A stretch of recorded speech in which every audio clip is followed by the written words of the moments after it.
It's been a while, but we finally have an intro which fits the theme of the game as the Nitrome logo makes up the plant and eats the fly. Hey, what's up guys, Juicy John here, welcome to episode 5 in my series on Nitrome. And in today's episode, we're going to be reviewing Nitrome's 5th game from 2006 titled Feed Me. The artwork and layout of the menu is pretty good and I like the music in the background. When you open up the help tab, there's a nice little tutorial to the left on how to move your plant around as well as how to eat the fly, avoiding thorns and getting to the end of the level. And to the right, there's a really cool guide of all the bugs as well as the fruits or vegetables, however you see them as in the game. When you click on play, there's a map with all 15 levels and a pathway, which we're now going to get into.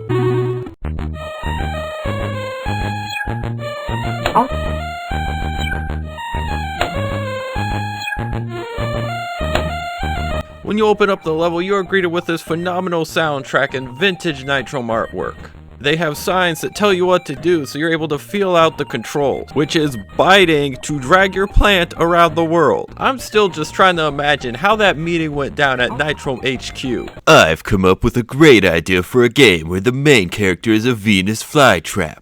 So like a mutant flytrap with legs so it can walk around the world? No, in this game the flytrap bites the ground to drag itself across the world. That sounds like a terrible... Were you saying something? No, I mean, yeah, it's a great idea. Now, according to the wiki article for this game, the legendary developer Matt came up with the idea when he sat down and wondered how the heck a Venus flytrap would work inside of a game. And the fact that they actually went with it and pulled it off to this degree is pretty amazing. As for level 1 itself here, it's really just a tutorial level. It shows you how to bite across ceilings or climb up walls, or how frustratingly hard it could be to catch these flies, that you need to increase your neck length, and how you can get bonus points by collecting the 3 golden watering cans.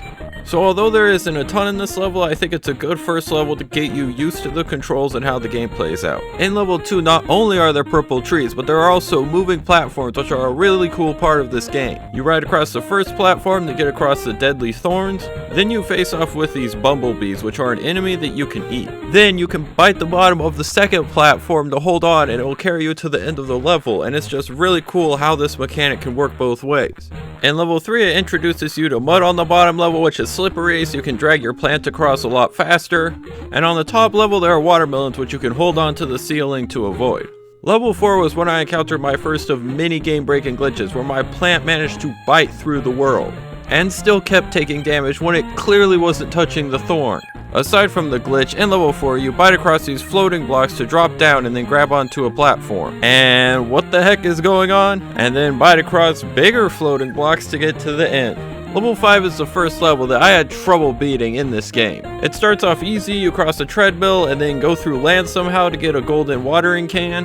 And then you climb up a wall to reach an upside down staircase, and you have to bite each step multiple times to get right to the edge to get to the next step. Like, obviously you don't have to do this, but when I started out I didn't want to risk falling all the way down, so it got kind of tedious. Which brings me to this stupid bumblebee, which I had a ton of trouble getting past because you have to somehow eat it without falling down to the thorns below. And here I encountered my second game-breaking glitch where my plant just got stuck in the wall somehow. I mean, really? And then once I finally got past the bumblebee and was making my way to the end, I got stuck once again. This game is so glitchy, you always have to have in the back of your head that if you bite this wall, you might get stuck in it. But I did eventually make it to the end without getting stuck.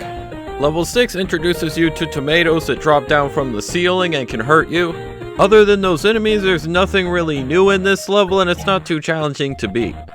Level 7 is one of the most frustratingly annoying levels in this game, as when you bite on one side of the vine, you have to get to the bottom of the vine to bite onto the next vine. You can't just switch sides of the vine that you're on. It took me a lot of falling down and trial and error, but eventually I did beat this level. Now on to level 8. At the beginning of the level, it's kind of cool biting across these sticks of dirt, but overall I just don't feel like there's a ton new in this level. We've already used the platforms before and climbed up upside down staircases, so I don't really see it as too special. Level 9 is pretty cool as it's set up like Donkey Kong, but at the end of the day you don't really do much in this level. You just hold on to the ceiling to avoid the watermelons. There's really nothing else. Level 10 is a pretty cool level as there's a lot of different sections to it. Like right here, you can choose to climb up and go for a golden watering pot, or just continue on with the level. There's also a new type of bug which you can't eat that will roll at you and attack you if you get close. Not only that, there's also a game-breaking glitch.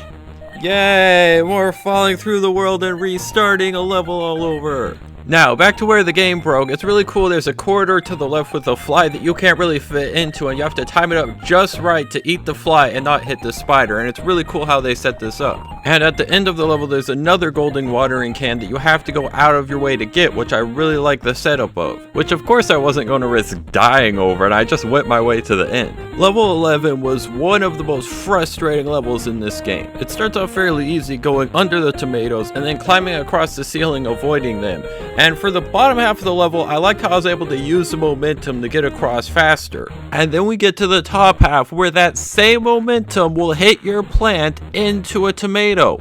And also the hitbox of the tomatoes is broken, as look, I'm just sitting there not touching the tomato and then I died. And eventually I think I just got lucky and beat the level. Then, in level 12, where there are a bunch of treadmills that you have to cross, and once I made it to the end and saw a ditch down below, I thought there might be a golden watering can down there. So basically, I was like, yeet, and I jumped down. And then I was like, oh crap, thorns, and then I made my way to the treadmill and just got there was one heart left. And then I realized, oh wait a minute, I'm at the end. So that level was pretty easy. Level 13 is pretty cool as you climb up one side of a wall, grab onto a platform, and then climb up a vine to the end. And there's also watering cans that you can go out of your way in order to get. Level 14 is a really hard level to beat because at the start you can only reach so many of these bugs without falling on the thorns and hurting your health. Then you have to climb up to the top of the level and grab onto the platform in midair or else you'll fall down on the spikes below. And then after you make it across the floating platforms, you have to go around this thing, and I know it may look kind of easy, but I had a lot of trouble with it and fell down a ton. But it was really satisfying once I did beat the level. Now the final level, level 15, is by far the most frustrating level in the game. Which as the final level it should be, but I think they went a little overkill on how hard it is. It's so hard to pull yourself up and quickly go across these platforms without hitting the thorns, which also have a slightly off hitbox just like the tomatoes. And after countless attempts, I was finally able to make it to the bottom half of the level.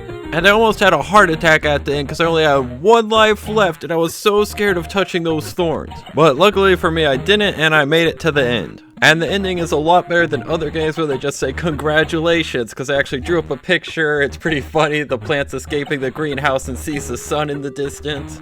And the game also offers replayability in collecting all the golden watering cans and also trying to get the highest score. So when rating this game, I really have to take into account the multiple game-breaking glitches that I experienced. It's really hard for me to justify a good score for a game that's this broken at times.